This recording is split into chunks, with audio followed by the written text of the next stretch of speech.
कैसे मजबूत बने पंचायतें। भारत में पंचायतों की परंपरा अत्यंत प्राचीन रही है। भारतीय इतिहास के हर दौर में पंचायतों का अस्तित्व रहा है। पंचायतें संवाद, सहमति, सहयोग, सहभाग और सहकार जैसे 5 तत्वों पर आधारित जीवन शैली का प्रतिनिधित्व करती हैं। पंचायतें संवाद, सहमति, सहयोग, सहभाग और सहकार जैसे 5 तत्वों पर आधारित जीवन शैली का प्रतिनिधित्व करती हैं। आज़ाद भारत की संविधान सभा में गांधीवाद की बातें तो बहुत हुई, पर उन्हें पूरे मन से स्वीकार नहीं किया गया था। जिस गांधीवाद में पंचायतों को सच्चा लोकतंत्र और स्वतंत्रता का प्रारंभिक बिंदु माना गया, उसी को संसाधनों और समयाभाव के बहाने नीति निदेशक तत्वों के अधीन राज्य सरकारों के विवेक पर छोड़ दिया गया। 73वें संविधान संशोधन अधिनियम 1992 के जरिए पंचायतों को संवैधानिक स्थिति और सुरक्षा प्रदान की गई थी। इस संशोधन विधेयक का आधार 1988 में गठित वी.एन. गाडगिल समिति की अनुशंसाएं थी। वी.एन. गाडगिल समिति की अनुशंसाएं थी, लेकिन इसके बावजूद पंचायतें संतोषजनक परिणाम नहीं दे पाईं। पंचायतों की पहली बड़ी समस्या उनकी खुली बैठक का न होना है। सही तरीका तो यह है कि हर बार गांव की पूरी बैठक होनी चाहिए और जो भी फैसले हों वे खुली बैठक में किए जाएं। प्रधान सचिव का यह कहना कि बैठक के लिए कोरम पूरा नहीं हो पा रहा, सिरे से एक गलत बात है, क्योंकि ग्रामीण तो गांव में ही रहते हैं। तब उनके सभा में उपस्थित न होने की बात समझ से परे है। वास्तविकता यह है कि लोगों को सूचना ही नहीं दी जाती ताकि पदाधिकारी अपने अनुकूल फैसले कर सकें। जाहिर है ऐसा प्रशासन की सह के बिना संभव नहीं होता। इसके लिए उचित उपाय है कि बैठक से पूर्व मोबाइल या अन्य संचार माध्यमों से इस बारे में सूचना का प्रसारण अनिवार्य कर देना चाहिए। साथ ही आवश्यक हो तो इन सभाओं का वीडियो भी सरकार बनवा सकती है। दूसरा जरूरी तथ्य यह है कि आज भी पंचायतों का सुधार राज्य सरकारों की प्राथमिकता सूची में नहीं है। 1977 में गठित अशोक मेहता समिति ने सुझाव दिया था कि राज्य सरकारों को पंचायती राज्य संस्थाओं का अतिक्रमण नहीं करना चाहिए, लेकिन राज्यों को लगता है कि पंचायतों का सुचारू विकास उनके अधिकार क्षेत्र में कटौती कर सकता है। पंचायतों को नियंत्रित करने का सबसे बड़ा माध्यम राज्य सरकारों के कर्मचारी ही बनते हैं। ग्राम स्तर पर सरकारों ने प्राथमिक शिक्षक, पंचायत सचिव, सफाई कर्मी, ट्यूबवेल ऑपरेटर, आंगनबाड़ी, आशा बहू, कौन प्राथमिक शिक्षक, पंचायत सचिव, सफाई कर्मी, ट्यूबवेल ऑपरेटर, आंगनबाड़ी, आशा बहू जैसे कर्मचारी नियुक्त कर रखे हैं, लेकिन ये खुद को ग्रामीण जनता के प्रति जवाबदेह नहीं मानते। अधिकांश नवनिर्वाचित प्रधानों की यही शिकायत रहती है कि वे कोई भी अच्छा काम करना चाहें तो पंचायत सचिव उसमें बाधा पैदा करते हैं। एक पंचायत सचिव के पास 2 से 3 गांव तक का प्रभार होता है। इससे पंचायतों में भ्रष्टाचार भी पनपता है। भारत में संवैधानिक रूप से 3 सरकारों को मान्यता प्राप्त है: केंद्र सरकार, राज्य सरकार और पंचायत। जब केंद्र और राज्य सरकारों ने अपने कर्मचारियों का संवर्ग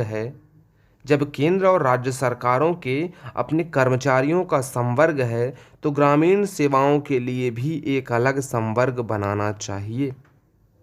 ऐसा सेवा वर्ग जो ग्राम स्तर पर ही कार्य करने को विशेषीकृत हो, किंतु साथ ही इसकी नियुक्ति स्थानीय आबादी से ही होनी चाहिए। आखिर ग्रामीण सेवा संवर्ग के लिए स्थानीय लोगों के चुनाव की क्या समस्या आती है? ग्रामीण कैडर का चुनाव भले ही राज्य, जिला या क्षेत्र स्तर पर हो, लेकिन ये कर्मचारी गांव में ही रहेंगे और इनकी आसानी से उपलब्धता सुनिश्चित होगी। ये सेवा संवर्ग अपने गांव के लिए विश्वसनीय साबित होगा। इनकी निगरानी का कार्य सरकारी एजेंसी, कोई तीसरा पक्ष या नागरिक समाज कर सकता है। वंचित समूहों की भागीदारी, जवाबदेही, पारदर्शिता एवं शुचिता के संदर्भ में ग्राम सभाओं का सशक्तिकरण एक सशक्त हथियार है। किंतु आज तक कई राज्यों ने अपने यहाँ ग्राम सभा के अधिकारों को स्पष्ट ही नहीं किया है। कई राज्यों में पंचायतों की स्थिति मातहत निकाय की है। इसलिए ग्राम प्रधानों को कोष और अन्य तकनीकी अनुमोदन के लिए प्रखंड कार्यालयों में चक्कर काटते नियमित रूप से देखा जा सकता है। पंचायतों की बड़ी समस्या नौकरशाही भी है, जो ग्रामीण स्तर की समस्याओं को हेय दृष्टि से देखती है और उनके प्रति उपेक्षा भरा रवैया अपनाती है। योजना आयोग ने 1985 में जीवी के राव समिति बनाई थी। इस समिति का निष्कर्ष था कि विकास प्रक्रिया दफ्तरशाही युक्त होकर पंचायत राज्य से विच्छेदित हो गई है और नौकरशाही की इस प्रक्रिया के कारण पंचायती संस्थाएं कमजोर हो रही हैं। एक तो अशिक्षा और जागरूकता की कमी के कारण ग्रामीण समाज पहले से अपने अधिकारों के प्रति जागरूक नहीं है। ऊपर से नौकरशाही का असहयोग व अहंकारपूर्ण रवैया उनके और जनता के बीच दूरियां और अविश्वास बढ़ाता है, जो सहयोगी लोकतंत्र के लिए घातक है। सवाल पंचायतों को वास्तविक न्यायिक शक्तियां प्रदान करने का है। सन 1986 में गठित एलएम सिंघवी समिति ने गांव समूहों के लिए न्याय पंचायतों की स्थापना की सिफारिश की थी। तमाम न्यायविद भी यह मानते रहे हैं कि आमतौर पर 10-20 साल मुकदमा लड़ने और 10-20 लाख रुपए खर्च करने के बाद भी न्यायालय जो अंतिम फैसले करते हैं उससे दुश्मनी खत्म नहीं होती, बल्कि पीढ़ियों तक चलती है। लेकिन पंचायतों से जो फैसला होते हैं और लोग एक दूसरे के गले मिलकर इसे स्वीकार करते हैं, उसमें शत्रुता हमेशा के लिए समाप्त हो जाती है। इससे लोगों के धन की बचत होती है और न्यायालय एवं पुलिस प्रशासन के समय व ऊर्जा की बचत होती है। साथ ही गांव की समरसता भी बनी रहती है। पंचायतों की एक बड़ी समस्या वित्तीय संसाधनों के प्रयोग की अनिच्छा से जुड़ी है।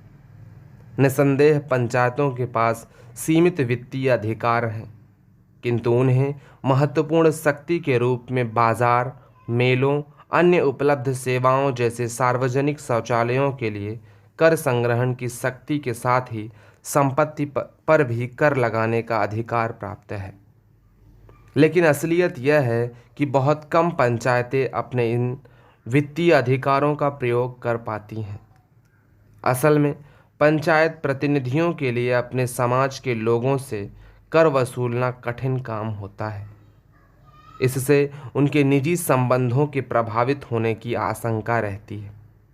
अतः पंचायतें एक आसान विकल्प का चुनाव करते हुए ऐसे कराधान से बचती हैं जिसका दुष्परिणाम उनके वित्तीय स्रोतों के सिकुड़ने के रूप में सामने आता है। इसके अलावा देश की करीब 20% पंचायतों के पास तो अपने कार्यालय भवन नहीं है। लगभग 25% पंचायतें ही ऐसी हैं जिनके पास कंप्यूटर पर काम करने की व्यवस्था है। इसके अतिरिक्त पंचायतों के अधिकांश सदस्य अशिक्षित या अर्धशिक्षित पृष्ठभूमि के होते हैं।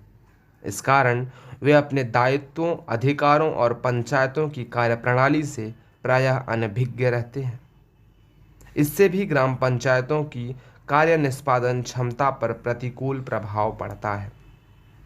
संविधान में इस बात की परिकल्पना की गई है कि कि महिलाओं और दलितों के लिए पदों का आरक्षण उनके सशक्तिकरण का मार्ग प्रशस्त करेगा। सत्ता और सार्वजनिक धन के लोभ ने इसका विकल्प भी तलाश लिया है। आज महिलाओं और दलितों को आगे कर पद हथियाने की परंपरा चल पड़ी है। सशक्तिकरण का अर्थ होता है आर्थिक स्वावलंबन और निर्णय की स्वतंत्रता। किंतु दुर्भाग्यवश ये लक्ष्य पंचायतों के माध्यम से पूरी तरह पूरा होता नहीं दिखता। गांधी जी का मानना था कि भारत की आत्मा गांव में बसती है। अगर हम एक नए भारत के निर्माण का स्वप्न देख रहे हैं तो इसकी शुरुआत गांव के विकास से होनी चाहिए।